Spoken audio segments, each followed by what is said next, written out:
Hero. We guessed it! Now on Tiny Pop, Billy! Tiny Pop. Billy!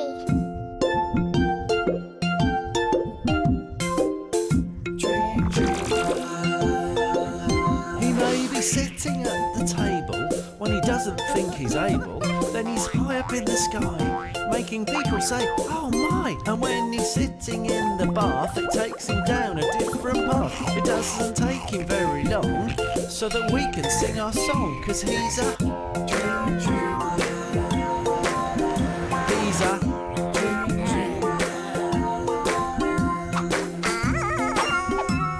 He's always swinging high.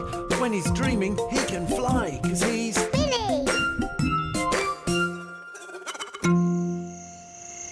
It was Friday evening, and Billy was watching a brilliant film. It was about a secret agent who saves the world from an evil criminal mastermind.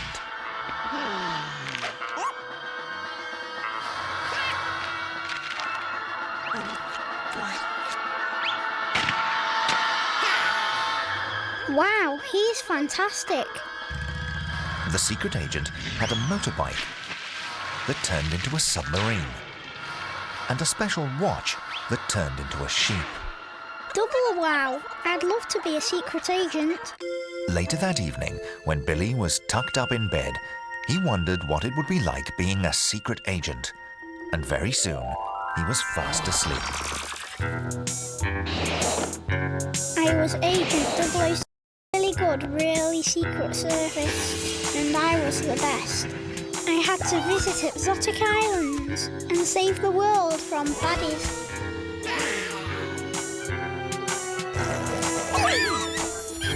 In fact, I was so good, I'd saved the world 3 times this week.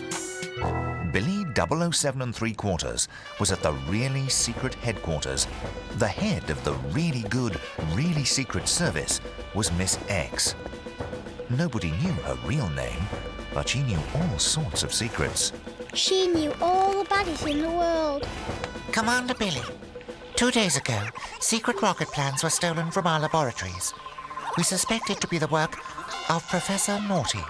This is serious. Professor Naughty's my worst enemy ever. Take a look at the satellite pictures. She pressed a switch on her desk, and a photograph appeared on the wall. Oops.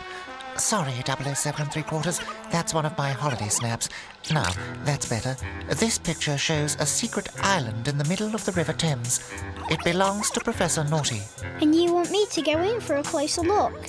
Miss X nodded and explained that Professor Naughty was throwing a party on his island that night.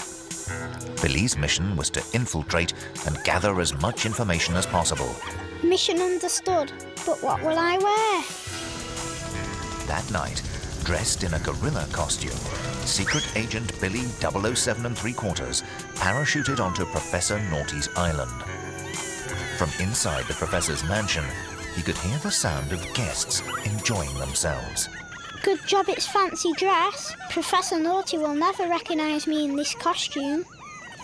Inside the mansion, the party was in full swing. There were people dressed as all sorts. There was a mummy, a dinosaur, even a slug. Then Billy bumped into a girl dressed in a catsuit, carrying a tray of drinks. Sorry. Ooh, that's quite all right. She purred and handed him a glass of milk. My name is Miss Catflap, but you can call me Tiddles. Pleased to meet you. Do you know Professor Naughty? Miss Catflap said she was a close friend of the professor's and offered to introduce Billy. Miss Catflap led him across the dance floor towards an elevator. It's this way. After you. Before he could act, he was sliding down a metal chute into darkness. Billy found himself tied to a chair facing a desk. Behind it sat Professor Naughty, stroking his pet tarantula. Welcome, 007 3/4. I've been expecting you. How did you know it was me? The invitation to my party said no gorillas allowed. I suppose you are wondering why I took the rocket plans. So you did steal them, you evil villain. Of course, and they've been most helpful. You see, I've turned the Houses of Parliament into a giant rocket. When Big Ben strikes midnight tonight, the Prime Minister and all the politicians will be sent into outer space, and the country will be under my power. You'll never get away with it.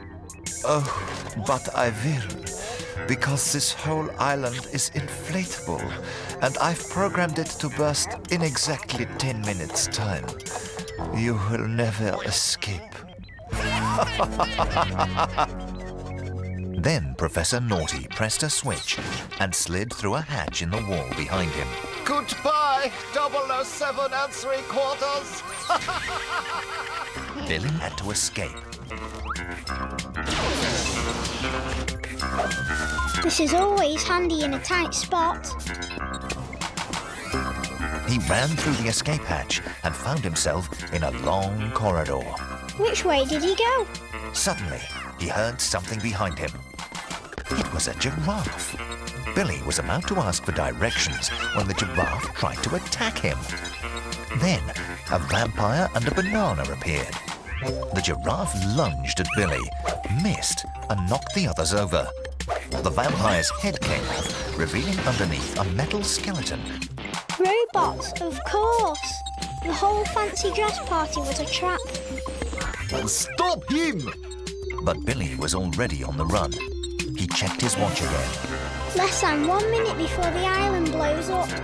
He ran up the corridors, out of the mansion, onto the beach, but he was too late. The professor had got away in his balloon. Without a moment to lose, Billy took off his shoe and tugged at a lace. Speedboat shoe. There was a flash, and sitting in the water before him was a powerful speedboat. Billy jumped into it and sped away just in time.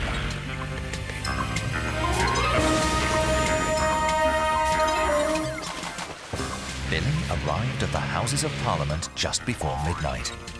He told one of the guards who he was and what Professor Naughty was planning to do. "I'll get some help!" And he went to get reinforcements. Meanwhile, Billy headed towards Big Ben. He didn't have much time. He removed his other shoe. Rocket-powered socks. Smoke began to pour out of his socks, and his legs started to shake. Billy soared into the air.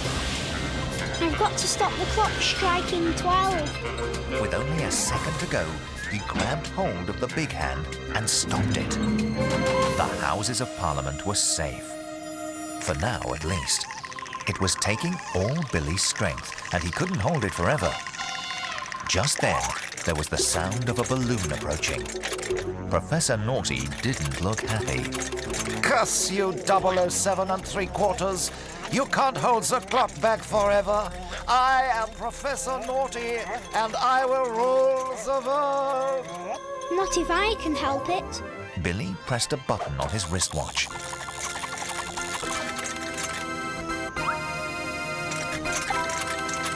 Then, with his special pen, shot a dart into the balloon, bursting it. Billy had saved the day.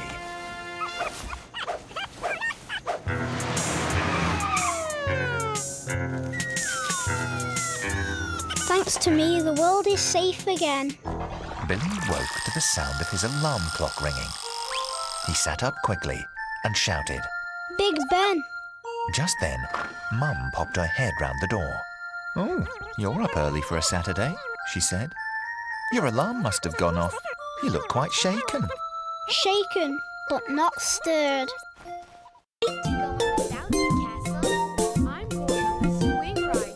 Next on Tiny Pop, the fun fair is coming up, and the four friends are looking forward to it.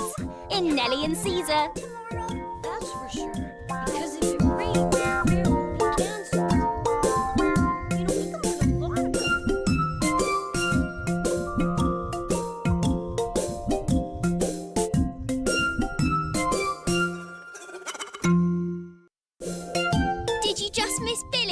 Don't forget, you can catch it again on Tiny Pop Plus One, Sky Guide 625.